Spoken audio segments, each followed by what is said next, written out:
Hey everyone, in this video we're going to take a look at our chapter 4 um, work problems here. We've got our discussion question, our quick study exercise, and our problem. For the first tabs in section chapter 4, the practice with feedback, go ahead and watch that video specifically. But again, we're going to take a look at these separate work problems. Now, if you've been watching my videos, you know that I kind of like just get rid of those grid lines first of all to clean the spreadsheet up. Put a little bit of extra space in here, and then just kind of working through with text boxes is an easy way to type into Excel like this if we're doing kind of narrative responses. So, okay, so the first question asks, what is the first step in applying activity-based costs? And basically, think back to what is activity-based costing. Right? We're trying to tie the overhead cost allocation not just on one simple factor like direct labor dollars, but instead to tie them in a more nuanced and kind of dynamic way. So the first step that we want to do is to identify certain activities that cause overhead costs. Those will be also known as drivers. And then we want to, using those drivers and the information related to estimated production activities, we're going to develop cost pools. So we'll put in here the first step in ABC activity-based costing is to identify the activities that cause the overhead costs to be incurred. It's the drivers, and to develop related cost pools based on those activities. Okay, and we can kind of tighten up our text box there. Question number 2. If plant-wide overhead rates are allowed for reporting costs to external users, why might a company choose to use a more complicated and more expensive method for assigning the overhead costs? Because like we've seen so far, when you're this is all merged funny. Anyway, let's insert a text box here. Place that here so we've got some space to type. And then, like I was saying, the simplicity of the plant-wide overhead rate, kind of like we did before, where it's very basic, is nice. It's simple. It's maybe less costly to implement. It takes less work to develop.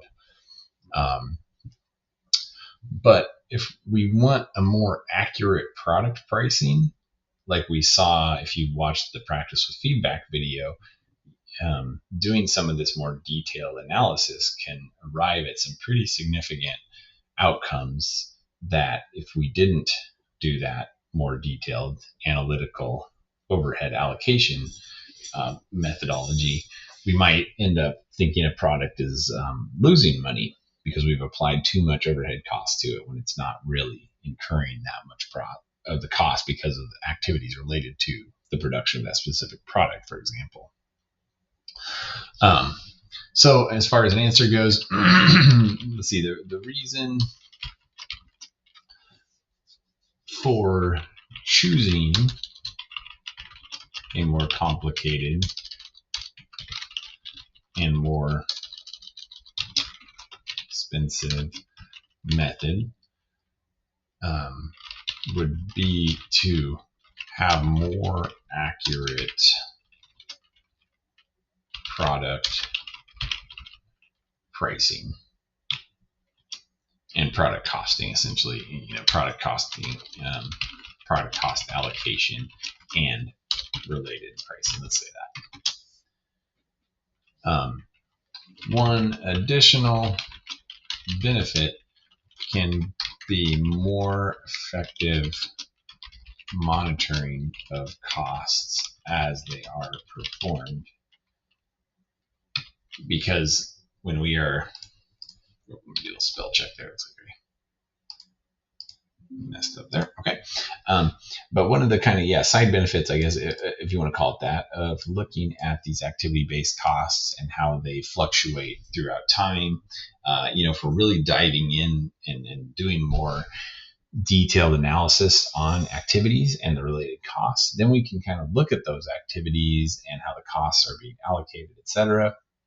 And we can really dive into the monitoring at a more detailed level as well over time and between products, et cetera, because we just have more data essentially, right? And we're doing more of the analysis with that data, more or less. So all good things.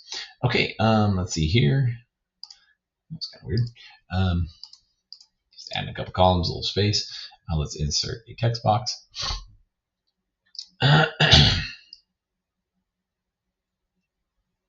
All right, so question number 3 says, activity-based costing is generally considered more accurate than other methods.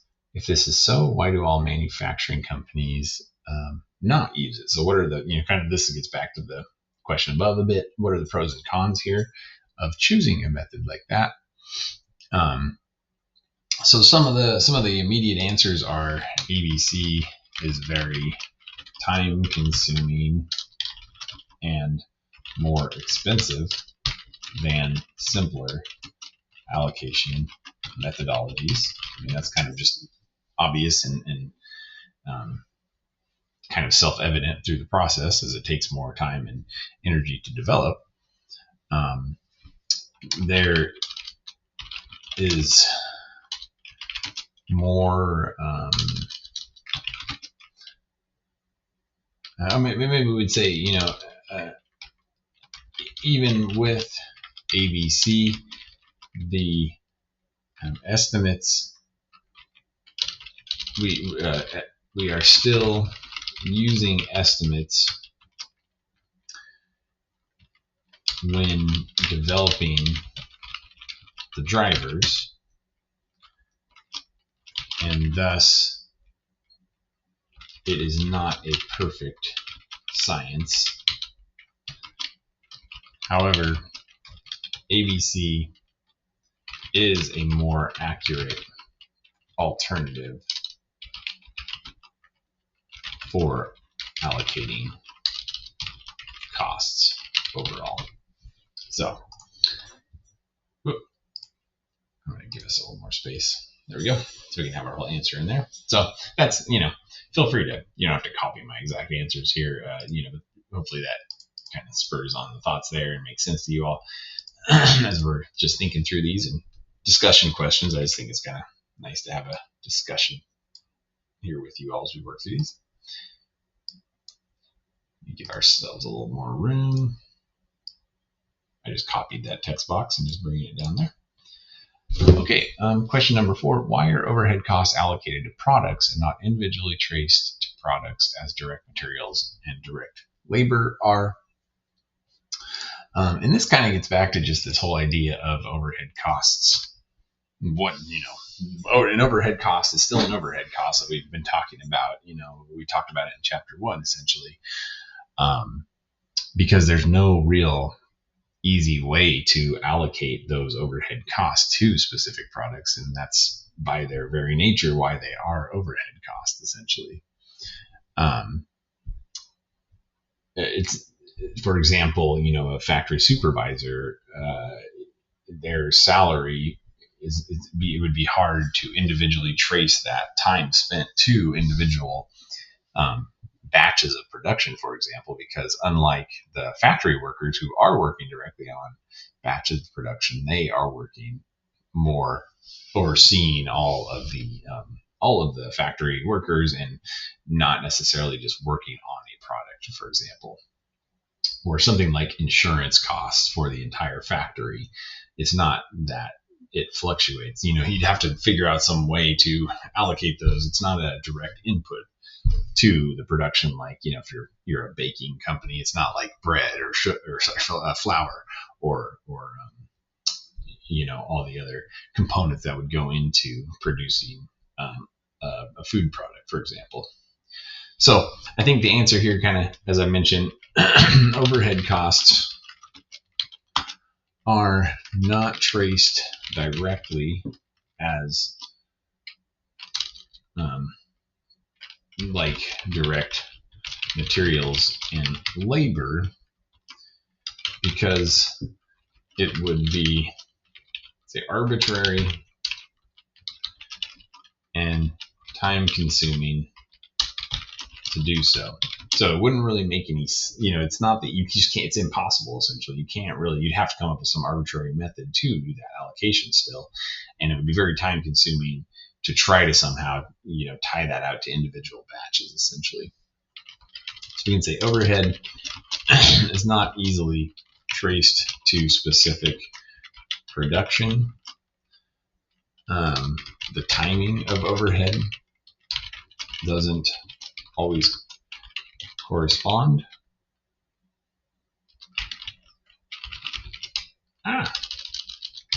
With the use of the expense. So maybe we get property taxes, for example, that we pay twice a year, or we get different type, or maybe the cost of production go up midway through the year, etc. So there could be fluctuations in timing that we need to have allocations of overhead immediately upon beginning production at the beginning of the year, essentially, right? So that makes it difficult.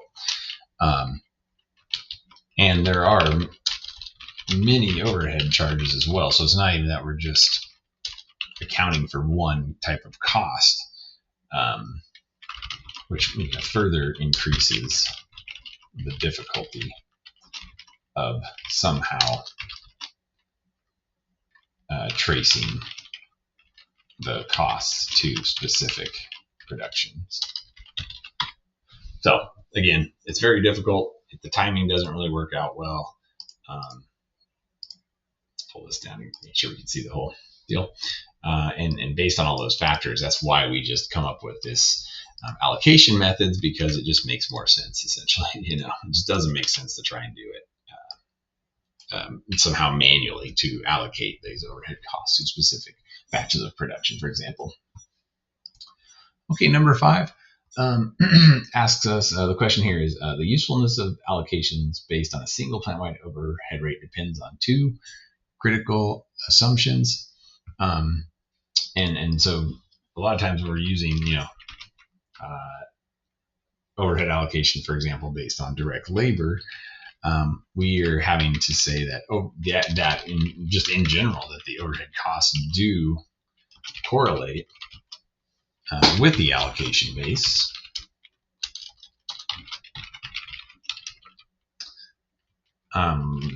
For example, direct labor dollars. And 2, that all products use overhead costs in the same proportion. Because again, we're not accounting for the fact that the allocation, is kind of real uniquely spread out based on the specific usage in those drivers, etc. So those are the 2 critical assumptions, and just a little more flavor on that too. If we're using a single plant-wide overhead rate, it can really distort the cost of a particular product when there is more than one product being produced, because one product might consume a lot less overhead during production, and it could have the same labor to produce that. And so if it has the same labor, but in reality it uses a lot less overhead, for example, maybe one product has much more storage space that it uses and one product has much less, but you're still applying the same overhead rate based on direct labor dollars because it uses the same labor, versus maybe one product takes very little storage space, but it has a lot of labor that goes into it, right? And one doesn't use much labor, but it takes a lot more space to store it or whatever. And so if we're applying overhead based on labor, then we end up allocating too much overhead to one product or the other, essentially. So that's where you really run into these problems. And so that's where we come up with these other methods of applying the overhead, like the ABC, that allows us to be more accurate in our allocations. All right, let's move on to the next tab here. So we've got our quick study problem, Again, I'm just going to clear up the grid lines there. And we've got some information. Chico Motor Works. We have this data, and it's 2 production departments. We have assembly and finishing. We've got overhead costs, direct labor hours worked, and estimated machine hours used. And we want to figure out what is our single plant-wide overhead rate based on direct labor hours. And then 2, what are the company's departmental overhead rates if the assembly department assigns overhead rate based on direct labor hours, and the finishing department assigns on machine hours, essentially. So let's see. Let's give ourselves a little room here. So let's go ahead and insert a bunch of rows, and let's take a look at the calculations here. So we've got the figures above. I'm going to do one little thing. Let's copy this and paste, and then double click the edge so we have a totals column, because that will be handy for us to do some of our calculations here. Whoop. Do your totals, but make sure it totals. Then you know where. That's kind of funny. We've got text in with that, so let's just do it manually. Depending on. Actually, let's just take out the letters here, because it tells us the descriptions there, and then we can just continue to do our auto sum formulas across there. Okay, so now we've got totals, etc. Oops, we don't really care about the decimals. Okay, so let's look at. Actually, let's give ourselves some space here. I just put that under number 2, but let's just give ourselves some space here in number 1. And the first thing that we want to look at is determining our single plant-wide overhead rate based on direct labor hours. So this is pretty easy. We'll say this is going to be $180,000 of total estimated manufacturing overhead dollars.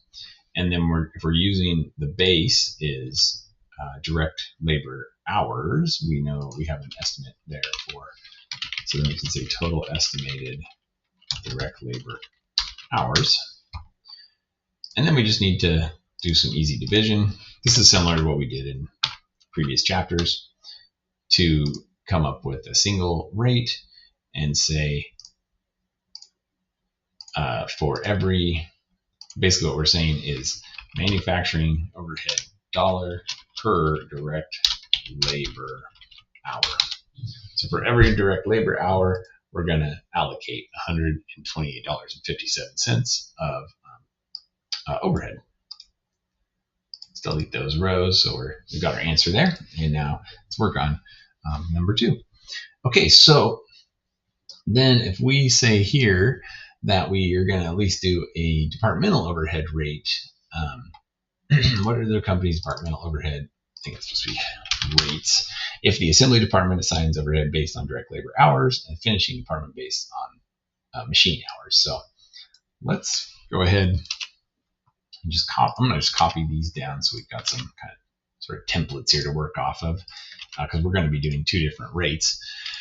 And so the first one that we want to look at is just for our, let me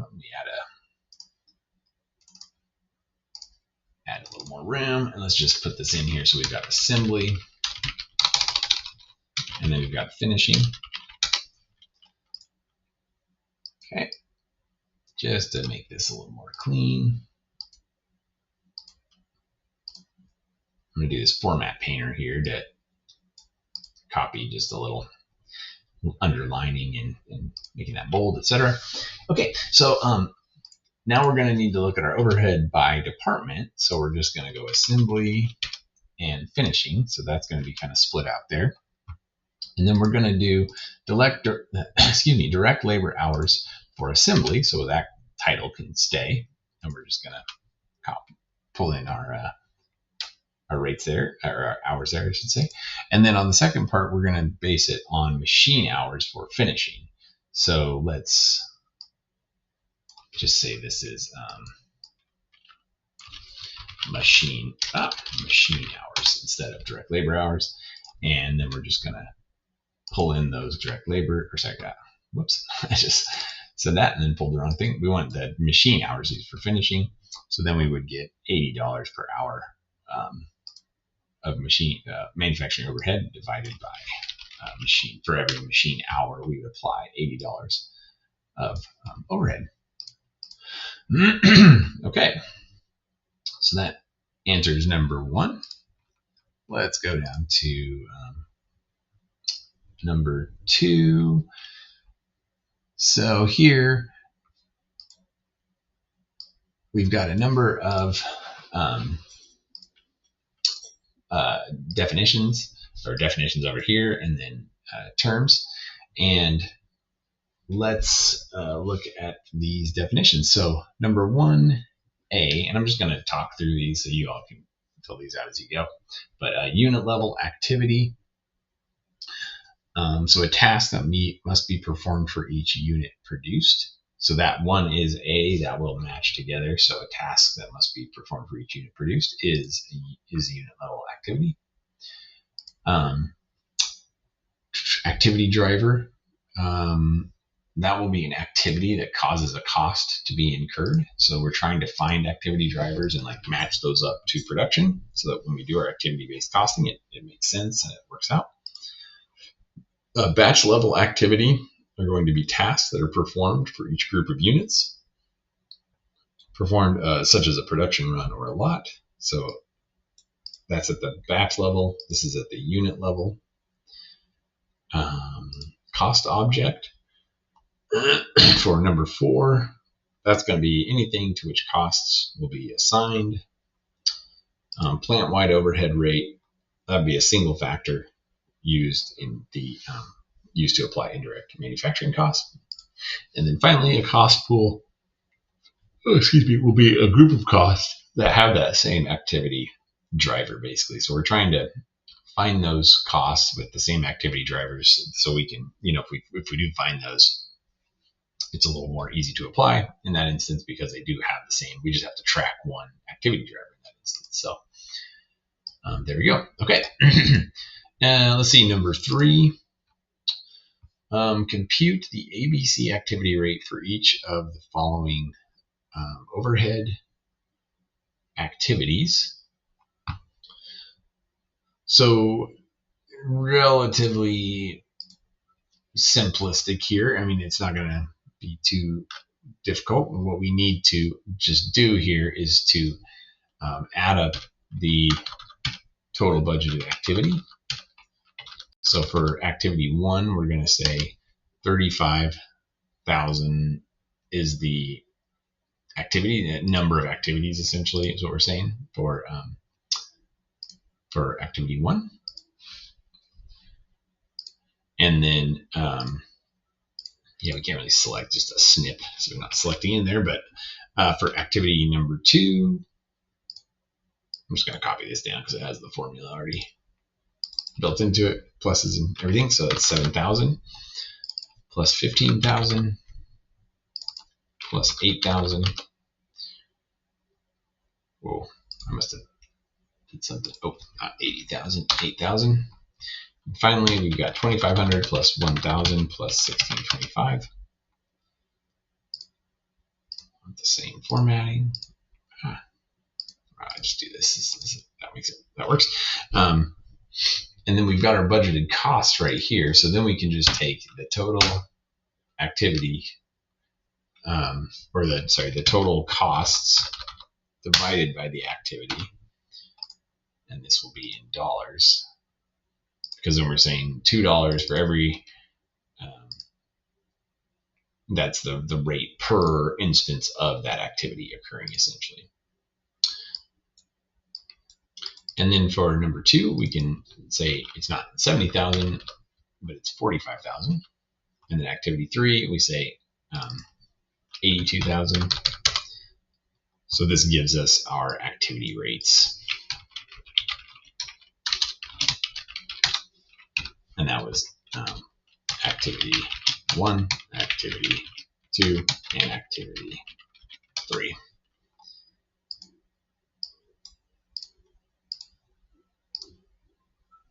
Not the cleanest thing in the world, but that's okay.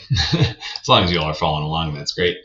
And that's the breakdown essentially. So we just have to add together all the total activity to come up, add together the activity to get a total, and then take our costs and divide it out, and we kind of see how that comes together. All right, let's move on to the next tab.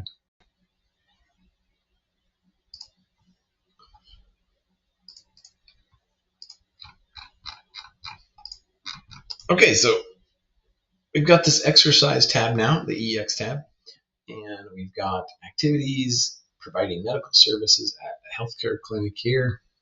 We want to classify each activity as either unit level, batch level, product level, or facility level for step 1. And then we want to identify an activity driver that might be useful to measure these activities at the clinic. So, and remember, some of this, as I mentioned, can be a matter of opinion.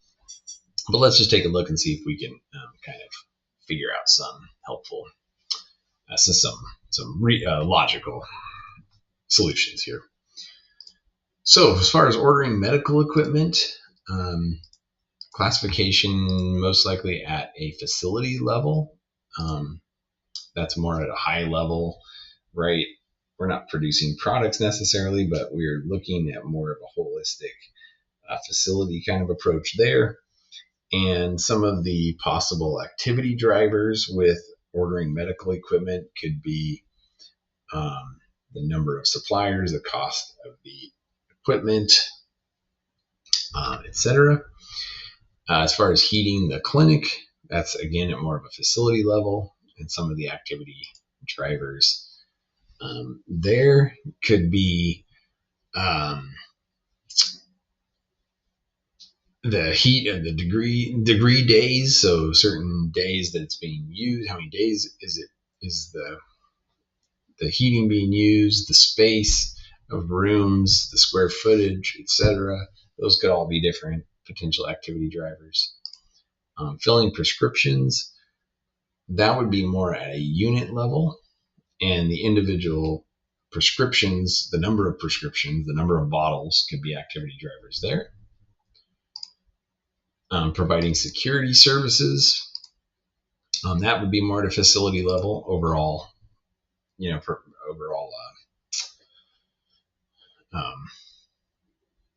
facility-wide costs, essentially, a security guard for the whole facility. And, we could be looking at things like hours worked, hours of operation, for example. Registering patients would be more at a unit level, at a patient level in this instance. And that could be things like the number of patients, essentially, in a given department, essentially, more or less. Cleaning beds, sort of janitorial type work. We could be looking at the number of beds in a department, the number of patients, the number of labor hours, etc.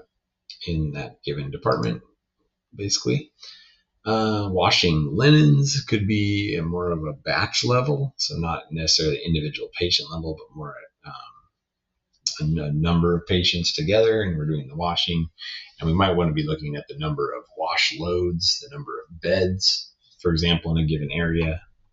And then finally, stocking the exam rooms. That would be, again, more at a batch level, where we're looking at multiple things but kind of grouped together. And that could be some of the activity drivers, things like the number of exam rooms or exam tables, for example. And note in this that we didn't use product level classification necessarily, but if one example of that might have been to the cost of research in home care services. So more of like a whole new product line essentially might go towards that. So a whole number of different types. This one's kind of a little tricky because we are talking about a hospital as opposed to like a production environment specifically. So you got to kind of think a little differently about that stuff, but hopefully that helps you put your answers in there. All right, question number 2. So Pterodine crystal makes fine tableware in its Ireland factory. The following data are taken from its production plans for 2021. Machine setup costs are the only overhead item. And then we've got some information here. And we need to, direct labor, machine setup costs. And then we've got 2 products that we're making, commemorative vases and wine glasses. Again, I'm going to remove the text off of these just because I want it to be in a format that we could actually link to if we need to. So bear with me for one moment while I do that. And let's just kind of format these to clean it up a little bit. Okay. Whoop. Why is that weird? Okay. Okay. So now we've got numbers that we can actually link formulas into, etc. So we've got 3 different questions to answer here. And let's give ourselves some room. Let's determine the setup cost per unit for the wine glasses and for the vases if setup costs are assigned using a single plant-wide overhead rate based on direct labor hours. So our overhead then, like they said, was machine setup costs. That's the only real one there. And so if we want to come up with an overhead rate, well, I guess we can, I'm going to link back in because I'm just going to steal this from the other problem because it's kind of a nice little breakout. So if we had total estimated manufacturing overhead, again, which is machine setup costs, it tells us that's our only overhead item. Oh, let me just make that a little bigger, not so big that it goes crazy like that, but there we go. Okay, and then we are basing this on direct labor hours, so that works. Direct labor hours required, and let's do a total here too. So let me copy these, and then just put total. So it's adding those together. Now let's drag our formula down. Okay, so now we've got all this. I'm just going to make those all the same, and I'm just going to format paint that just to carry that little underline over just to clean it up. So maybe that's just me, but now it looks nicer to me. Okay, and direct labor hours is 270,400, and so our expected manufacturing overhead per hour is $2.77 basically.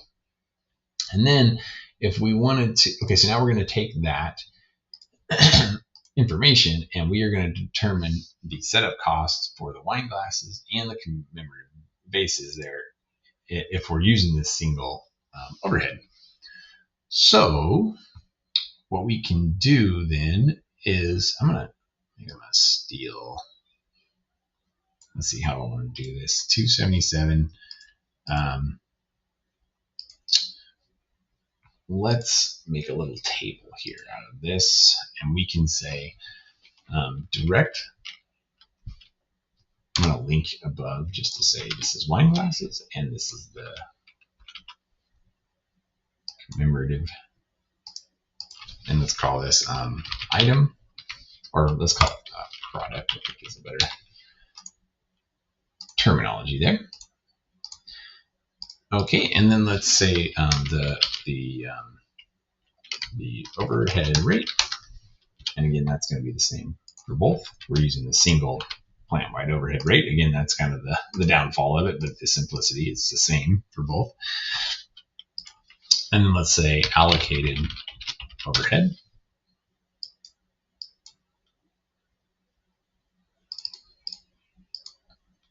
Just trying to kind of clean this deal up. Okay. Oh, you know what? Let me move this over and put in direct labor hours.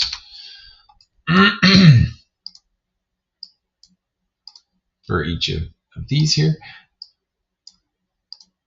And we can pull that in from above here, 254,000 and then the 16,400.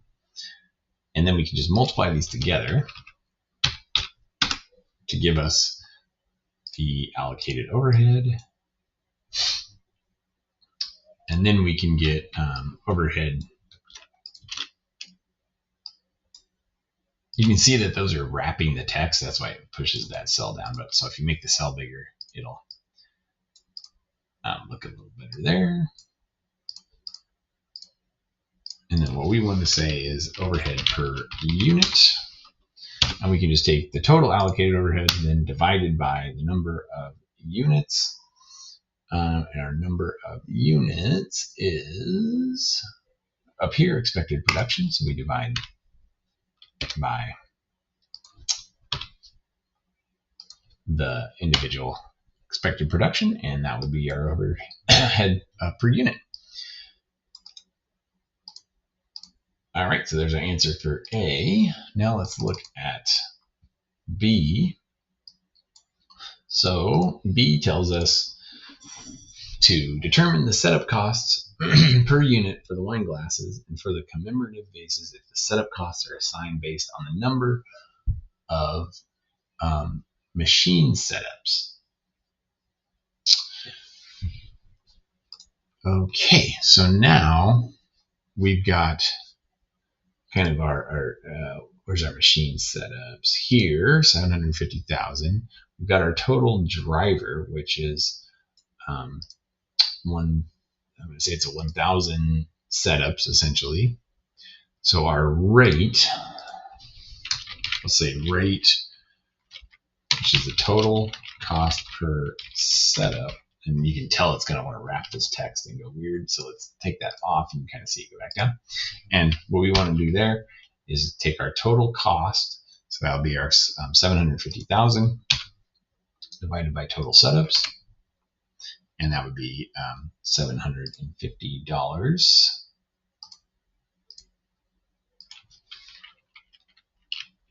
per setup. And let's again undo the wrapping so it doesn't make that go funny.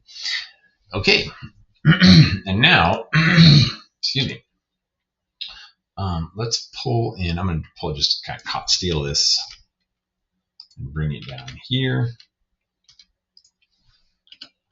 I'm going to link these in there, and we're going to say not direct labor hours now, but number of setups. And let's go to our machine setups required. So our wine glasses have 200 and our vases have 800. Again, our overhead rate is going to be 750 per setup now. And so you can see that immediately calculated out our allocated overhead. And it really makes a huge difference in terms of how this comes out, right? Because before we did it on labor hours, you end up with a ton of the hours going into the wine glasses. But down here, if you do it on setups, we go way more into the vases. Okay, and then we can do our allocated per unit. Let's go back to our units here. Where's our units? 211,000 for the wine glasses.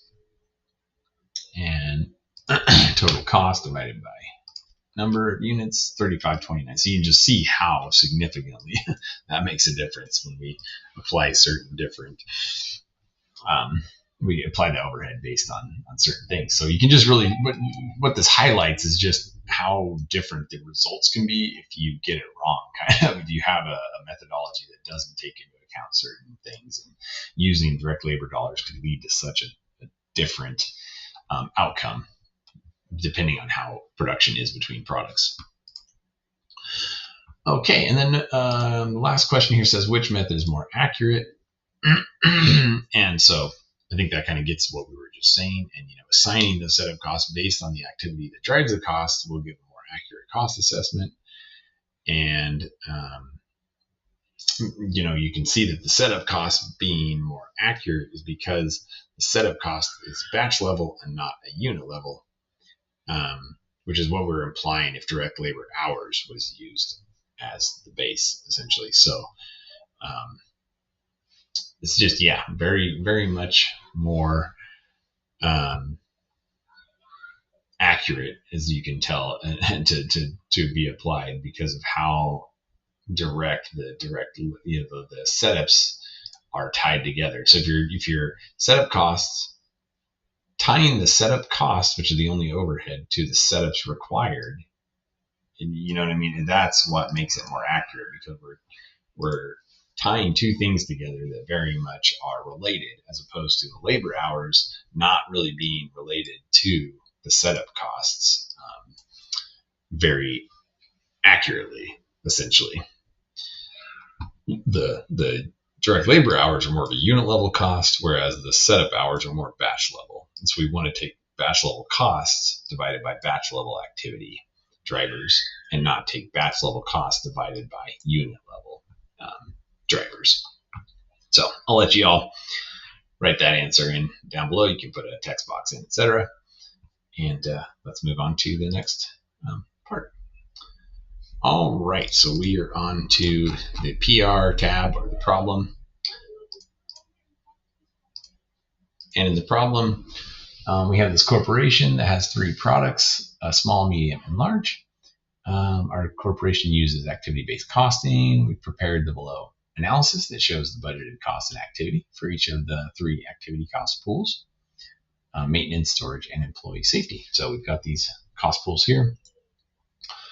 Using the analysis, you are to do the following: compute the approximate overhead cost to be expected for each of the 3 products under the ABC and methodology, and then calculate the cost per unit for just the large product, assuming that 50,000 units are to be produced, and assume that direct materials will cost $5 and direct labor will cost $3.50 per unit.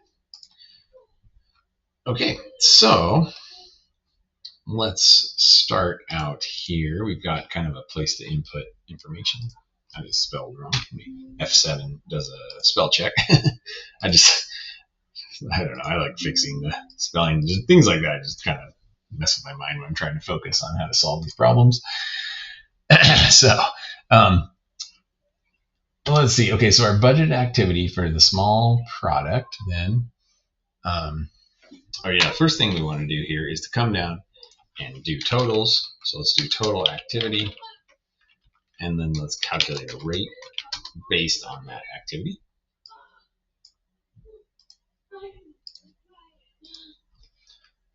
So let's add. We don't want the cost. We just want the activity. One thing I'm also going to do formatting wise is to make this into currency with the $sign, so we can more easily differentiate between what we are looking at. So this is activity, so you don't want to include the rate. Okay, so our total activity there for each one of the products. And then let's do our ABC rate. We're going to take our budgeted overhead cost divided by our total activity. And then we can just drag that formula down. And there we go. Okay, so then for our small product, and I'm gonna copy these down like this and this and this, because this is just to make it a little easier to see what we're doing, because we're identifies the specific activities. So the small product has that much activity from the maintenance, that much from the storage, and this much from employee safety. And then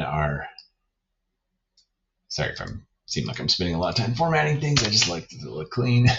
So our rates then are just going to be pulled in from our totals there. And then we can just basically multiply the driver times the rate. And some of these formulas are just already in here. So then we end up with 177,031. Okay. And then let's go look down here. So similarly for product, or for the medium, we can just select those and then drag them down. We're using the same rates between the products, so I'm just going to link up above and then drag that down. So it's just pulling those down again. Okay, I'm going to move these all over so it's a little more easy to see everything. And then again, we're just gonna calculate, multiply, and then summarize for totals there.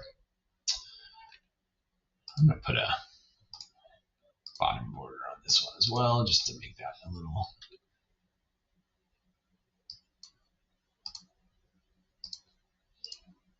All right. I might seem like I'm being a little overly OCD on my stuff here, but that's just how I like to work in my spreadsheets and get kind of mentally clear on everything. So, okay, finally, we're good with our large product. We're going to pull the driver activities down from here. And then again, we can just pull those down from above. And we can even just copy this entire calculation because it's all going to be the same just using these rates. So you can see it all does the updates here. And we get total overhead there of 154,000. And then we can do a little check down here. So this is kind of our little check figure. We can add all three up. And then we can see here that those amounts equal, and we are doing good. So we've allocated out all of the budgeted overhead costs using this methodology. And then part B, it already has some of these all already built in. Basically, that's funny. I didn't even do any of the formulas yet, but apparently this spreadsheet already had the formulas built in. So there you go. I'm not going to change it now. This is if you guys do this problem, it automatically answers itself. But I'll walk you through it anyway so you can see what's happening. So we're just looking at the large product. We're going to look at the total manufacturing overhead for the large product. We're going to look at the units. So I think it tells us units here. Yeah, $50,000 units. So that calculates overhead per unit. And then we can it just tells us above in the instructions that direct materials is 5, labor cost is 350. So we just take 5, 350, and then the 309 from above. So 5, 350, and 309, and add those all together. And so our total cost for the large product then becomes 1159. So using that information, again, the formula is basically just calculated this for us right away. So there you go. And didn't have to do a lot of work to get this to answer.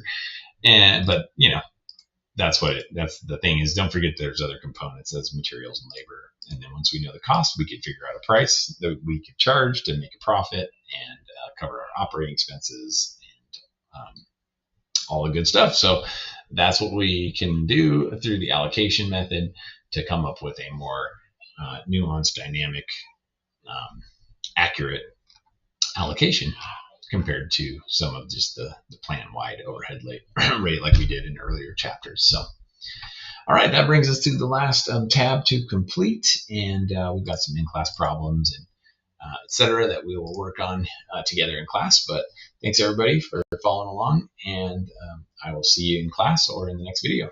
Thanks. We'll talk to you soon.